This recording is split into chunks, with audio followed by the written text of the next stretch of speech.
NCERT की index question, NCERT की जो एक्सरसाइज होती है वो सॉल्व करती थी, और उसके बाद रीवाइज।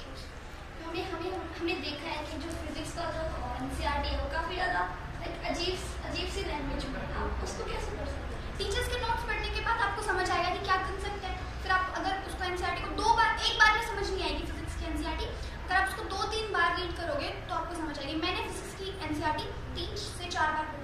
कोई क्वेश्चन नहीं है एग्जाम में तो फिर आपने वो छोड़ा या फिर कैसे? नहीं, मैंने एक भी क्वेश्चन नहीं छोड़ा, मैंने पूरा अटेम्प्ट किया। अगर आपको कोई किसी में डाउट आ रहा है तो उस क्वेश्चन को कैसे मैनेज करें?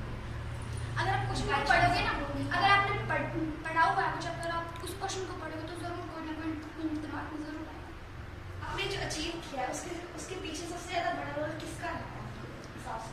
सबसे पहले तो मेरी सक्सेस के पीछे रोल मेरे स्कूल और मेरे पेरेंट्स का है।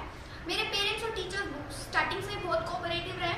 अगर मेरे को कोई डाउट होता तो टीचर्स तभी उस डाउट को सॉल्व कर देते थे, और स्टार्टिंग से ही बहुत कोऑपरेटिव रहे थे हम सब, और इसलिए मैं अपनी सक्सेस का क्रेडिट टीचर्स और पेरेंट्स को देना चाहूँगी।